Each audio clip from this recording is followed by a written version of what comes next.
muito forte, o pessoal diz assim, olha, fulano é opinioso, né? Já ouviu esse termo aí? Fulano é opinioso. E aqui a gente tem ouvido, por último, a informação sobre agressões contra jornalistas. E eu separei um texto aqui muito interessante, que foi publicado por dos veículos de comunicação, sobre essa situação que a gente viveu no país nos últimos dias, né? Vários jornalistas foram agredidos. Só naquele episódio lá de São Bernardo do Campo, seis jornalistas. Em outros lugares, mais 3. E o que é que eu penso sobre isso? Cada vez que você agride um jornalista, uma sociedade que ataca jornalistas, é uma sociedade que precisa se tratar. Porque o jornalista, ele trabalha no meio de comunicação, ele está levando a informação. E ali as pessoas você percebe que há indivíduos, há elementos, inclusive políticos, que sobrevivem da divulgação que é dada pela imprensa. Se não fosse a imprensa, eles não seriam quem eles são hoje. Porque lá no começo da vida deles, eles foram divulgados. Ah, mas é porque eles têm uma briga com os donos das empresas de comunicação. E aí é obrigado a descontar nos profissionais de imprensa, que são agredidos cotidianamente nessas coberturas. Então, eu gostaria de falar sobre isso hoje, porque eu acredito que as agressões contra repórteres e cinegrafistas e fotógrafos que cobriram os atos contra a prisão do ex-presidente Luiz Inácio Lula da Silva, ou os tiros aos ônibus com jornalistas, supostamente esses tiros, porque eles aconteceram. Ninguém sabe se foi um atentado ou se foi uma simulação, mas houve os tiros. A polícia já identificou, inclusive eles foram de cima para baixo. Esses jornalistas acompanhavam a caravana do ex-presidente na região sul. E são os capítulos mais recentes de uma longa lista de violência a profissionais de imprensa. Agora, por mais toscos, ignóbeis e deploráveis que sejam, esses atos não são nem de perto os mais violentos.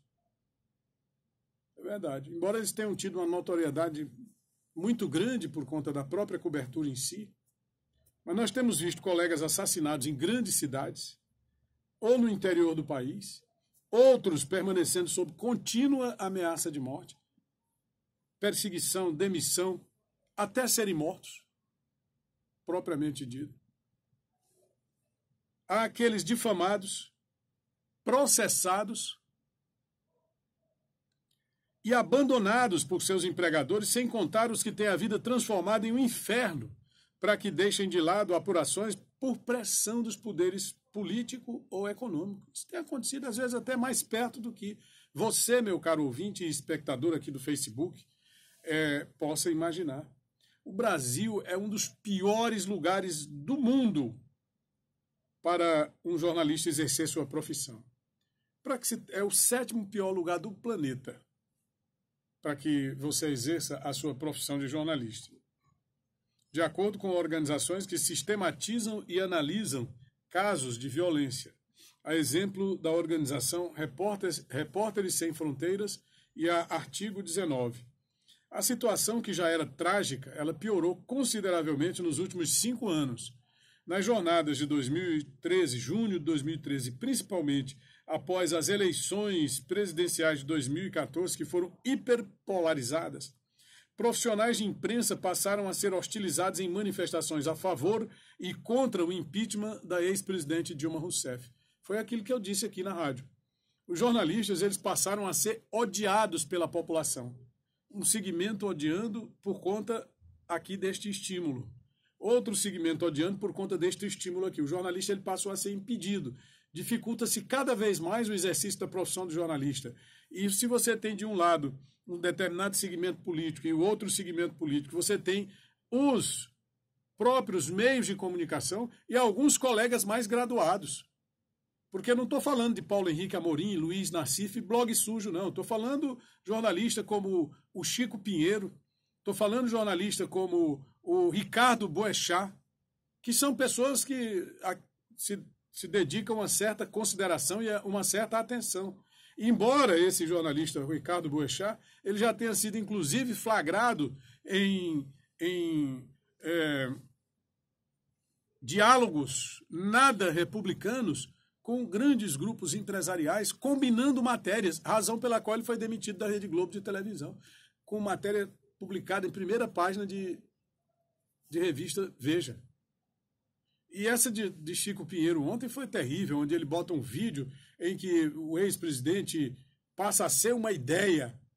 Peraí, aquilo que a gente viu internacionalmente falando não foi ideia. Qual ideia? 3 ideias. Se embriagar, xingar os outros e criar maneiras de lesar o erário, roubar o dinheiro público. Isso é ideia que se divulgue na frente das crianças, na televisão e em rede nacional, para um jornalista defender tese em nome de uma pessoa com esse perfil? Olha, pessoal, normalmente repórteres de texto e rádio, além de fotógrafos e veículos da mídia independente, eram atacados em atos pró-impeachment e jornalistas de TV e suas equipes eram atacados em atos anti-impeachment. Você está entendendo, né? Pessoal de rádio, pessoal que defendia o impeachment. Jornalistas de jornal, pessoal que defendia o impeachment. Pessoal de televisão era atacado pelo pessoal que era contra o impeachment. Nós lembramos da morte absurda do cinegrafista Santiago Andrade, que ninguém nem falou mais. Foi como se tivesse morrido qualquer indivíduo, atingido por um rojão disparado em uma manifestação no Rio de Janeiro em 2014. Esquecemos que determinados grupos sociais, sentindo-se muito fortalecidos, muito poderosos, eles podem fazer tudo pela conjuntura política. Você pode observar que eles são arrogantes, eles chegam, metem a mão na sua cara, lhe empurra, enfia o dedo onde quer, não estão nem aí não. Pode pegar as imagens da internet que você vai saber do que é que eu estou falando. Aqui todo mundo é juiz de direito, é desembargador federal, todo mundo aqui é ministro do STF, é juiz de futebol, é técnico da seleção brasileira. O cara quer escalar a seleção brasileira no lugar do Tite. Aqui um escritor furreco, como aquele Felipe Pena, quer tomar a decisão pelo juiz Sérgio Moro. Ontem eu vi uma senhora dizer na televisão que o Eduardo Cunha não está preso não, que aquilo ali é uma fachada. É uma simulação para justificar a prisão do ex-presidente. Que o Sérgio Cabral não está preso, não. Que é uma simulação. Repare em que nível de degradação mental, psicológica, esta sociedade chegou. Só pode estar doente. É por isso que essas pessoas estão agredindo jornalistas na rua. É por isso que a gente tem que protestar. É por isso que a gente não pode mais dizer o que pensa sem o risco de ser demitido, agredido, afastado das nossas funções, atribuições. E olha, quem está falando aqui é quem tem experiência, viu, própria. É quem já sentiu na pele várias vezes, ao longo dos últimos 10 anos, o peso da perseguição por conta de dizer o que pensa. E isso é lamentável. E essas pessoas, eles não se importam, não.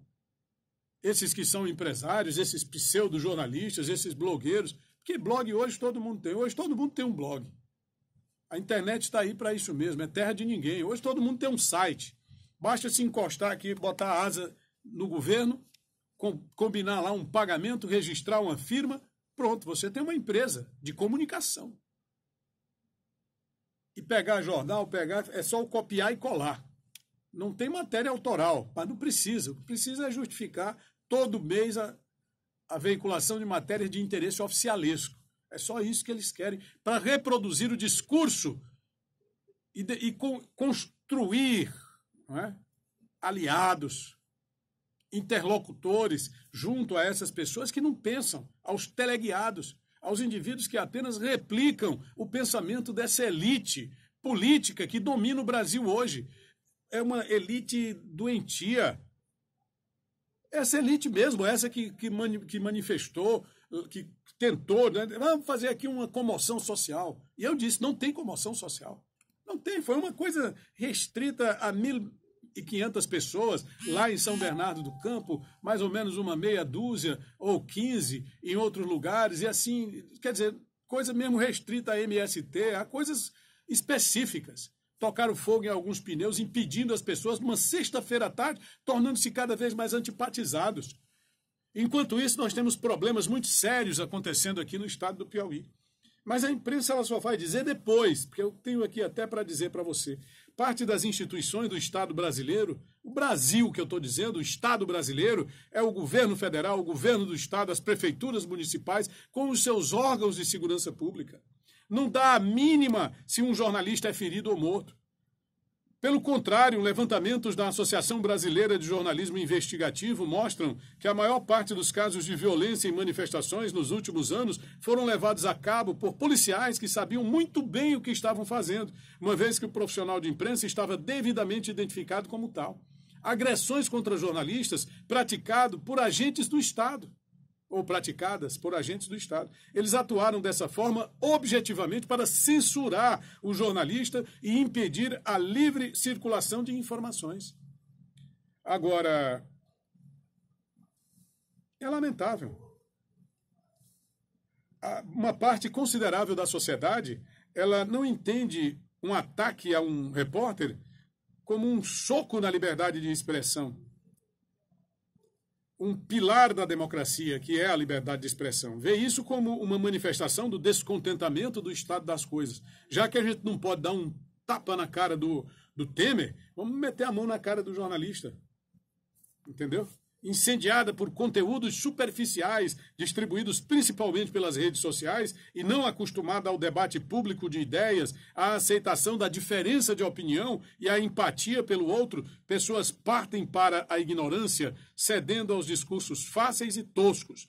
A imprensa, como qualquer outro ator social, pode e deve ser criticada, mas não deve ser atacada e não deve também descambar nunca para ataques e para violência. Jogar pedras contra o prédio de uma redação, atacar jornalistas é estúpido e não aceitável sob nenhuma hipótese, e esses atos deveriam ser repudiados da mesma forma que nós nos indignamos contra a violência a manifestantes. A personificação em uma pessoa do descontentamento contra uma cobertura, uma opinião editorial ou a situação da economia e da política como um todo é uma idiotice sem tamanho e inadmissível, meu caro Paulo e ouvintes da FM Cultura de Teresina. E como você acabou de falar, nós temos, e eu também citei ontem e hoje, nós temos muitos problemas acontecendo aqui no nosso estado do Piauí. Você mesmo ontem citou, nós citamos o caso da barragem do Bezerro, lá em José de Freitas. Nós temos já matéria atualizada, falamos sobre o caso do dia 17 de março, ontem não falamos, falei no blog, estou falando agora, você acabou de citar, que o prefeito Robert